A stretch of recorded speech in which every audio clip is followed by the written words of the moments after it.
Good morning student. आज हम सर्वनाम के बारे में जानेंगे।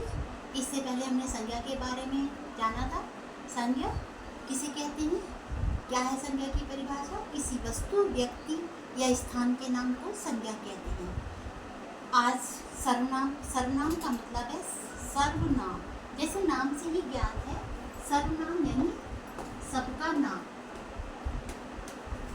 अर्थात किसी भी वस्तु, व्यक्ति के नाम पर, यानी जैसे संज्ञा है ना, वस्तु, व्यक्ति का नाम, उसके बदले जो शब्द प्रयोग किए जाते हैं उन्हें हम क्या कहते हैं? सर्वनाम। संज्ञा के बदले प्रयुक्त होने वाले शब्दों को सर्वनाम कहते हैं। संज्ञा के स्थान पर प्रयुक्त होने वाले शब्द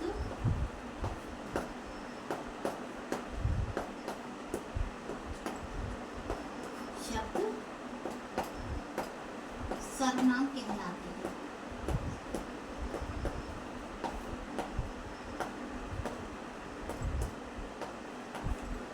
हैं। जैसे फॉर एग्जाम्पल अगर हम लेंगे, जैसे हमारा वाक्य था राम पढ़ता है। अब राम हो गया संज्ञा।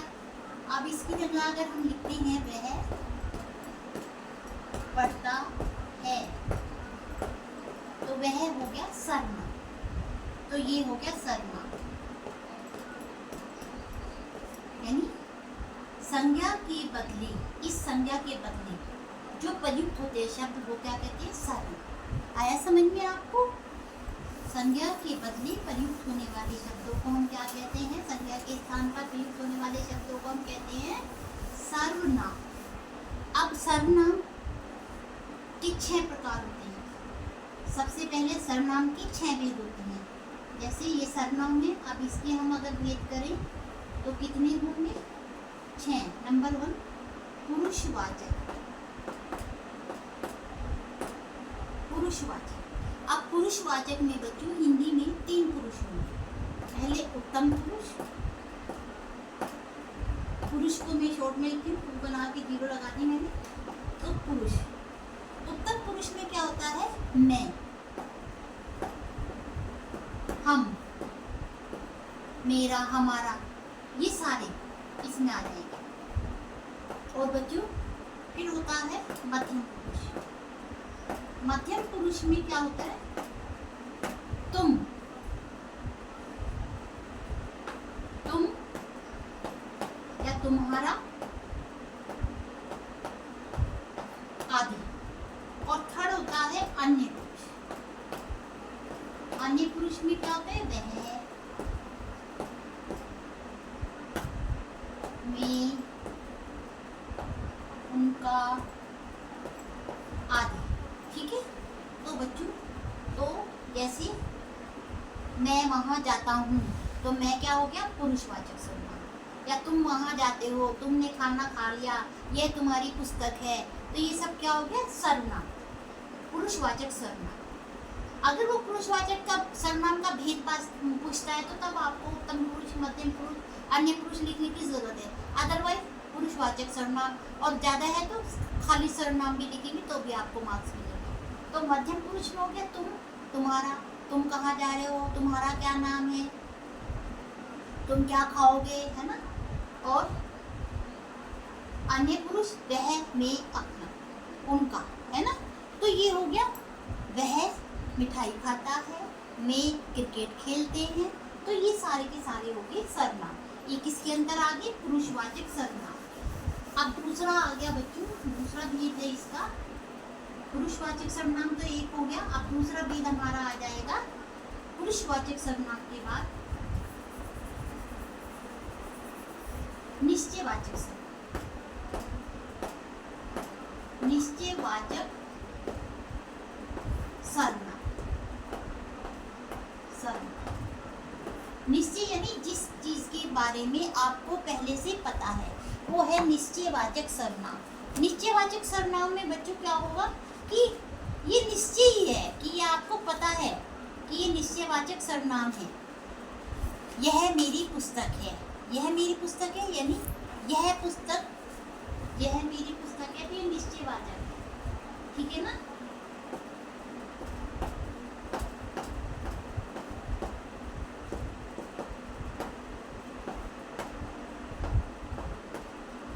तो ये निश्चय है कि ये पुस्तक किसकी है, मेरी है, यह पुस्तक मेरी है, ठीक है।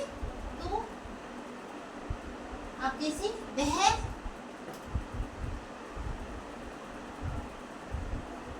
मेरा भाई है,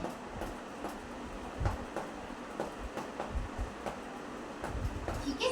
तो ये हो गया निश्चयवाचक सर्वनाम। अब हो गया तीसरा अनिश्चयवाचक सर्वनाम। अनिश्चयवाचक सर्वनाम में,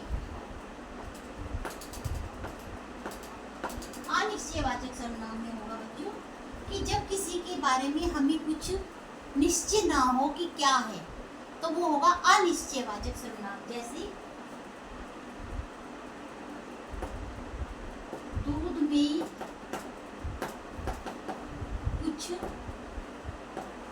दूध में कुछ गिर गया, तो कुछ क्या है, अनिश्चयवाचक, पता ही नहीं क्या गिर गया है। फिर दूसरा जैसे शायद कोई बाहर खड़ा है, तो कोई, ये भी अनिश्चयवाचक हो गया। जिसके बारे में कोई निश्चित रूप से हम ना कह सके, वो अनिश्चयवाचक सर्वनाम। अब अगला बच्चों हो गया हमारा संबंधवाचक या प्रश्नवाचक, कुछ भी आप कह सकते हैं ना, कौन सा भी लेना है हमें, 6 है इसके भी सर्वनाम की। तो अब हो गया, हम लेते हैं प्रश्नवाचक, ले लेते हैं 4 नंबर पे प्रश्नवाचक सर्वनाम। क्या, कौन, कहाँ, ये सारे के सारे, क्या कौन ये किस में आ जाएंगे, प्रश्नवाचक सर्वनाम में। जैसे तुम्हारा क्या नाम है, ये हो गया प्रश्नवाचक सर्वनाम, ठीक है। तुम्हें कौन सी पुस्तक पसंद है, तुम्हें क्या खाना पसंद है, ये सारे के सारे प्रश्नवाचक सर्वनाम आ जाएंगे। संबंध, संबंध वाचक सर्वनाम।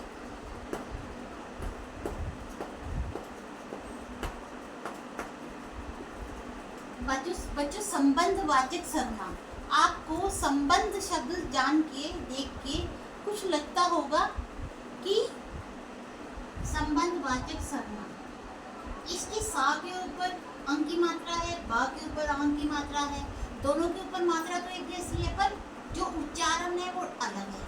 सा के ऊपर आ रहा है माँ की आवाज आ रही है, बा के ऊपर आ रहा है ना की आवाज आ रही है। क्यों आ रही है, आपको मालूम है क्यों आ रही है? क्यों आ रही है? क्योंकि सा से अगला अक्षर वर्ण क्या है, ब, और बा की लाइन अगर हम पढ़े तो ये पा वर्ग में आते हैं, प, फ, ब, भ, म। तो पा वर्ग का अंतिम वर्ण क्या है, म। तो उसकी जो अंतिम वर्ण होता है उसकी आवाज यहाँ इस बिंदी से, इस अंक की मात्रा से ताल्लुक रखती है। तो इसलिए बा है या बा का अंतिम वर्ण म है, तो इसलिए हम माँ की सावधानी सम।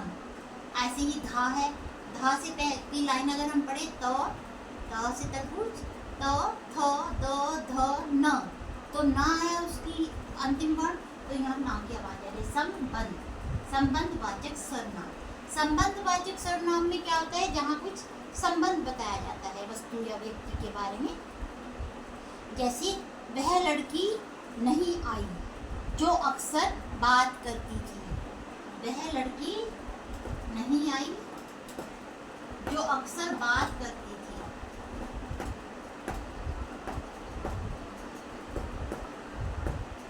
जो अक्सर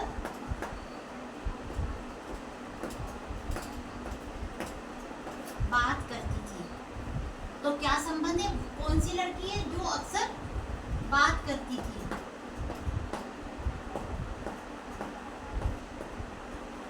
तो जो क्या है, संबंधवाचक सर्वनाम।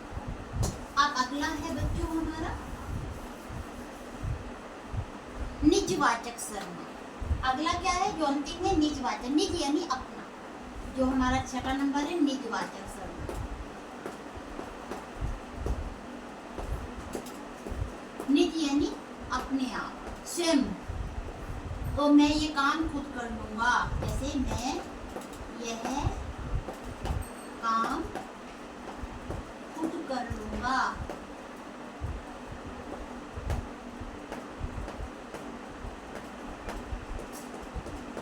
तो क्या होगा? निजवाचक सर्वनाम।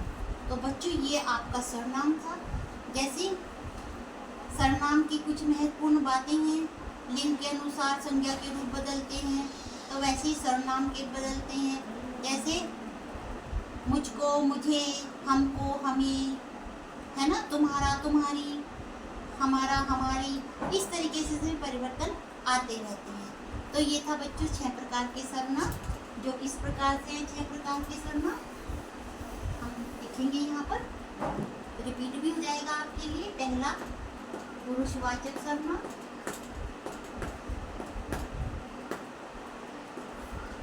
पुरुषवाचक सर्वनाम। दूसरा पुरुषवाचक निश्चयवाचक।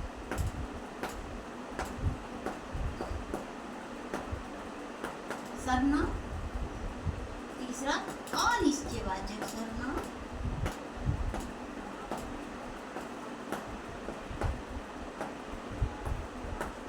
चौथा प्रश्नवाचक सर्वनाम। और पांचवा संबंध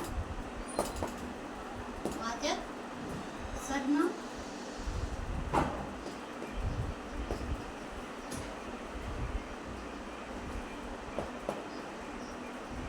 और लास्ट में छठा है निजवाचक सर्वनाम।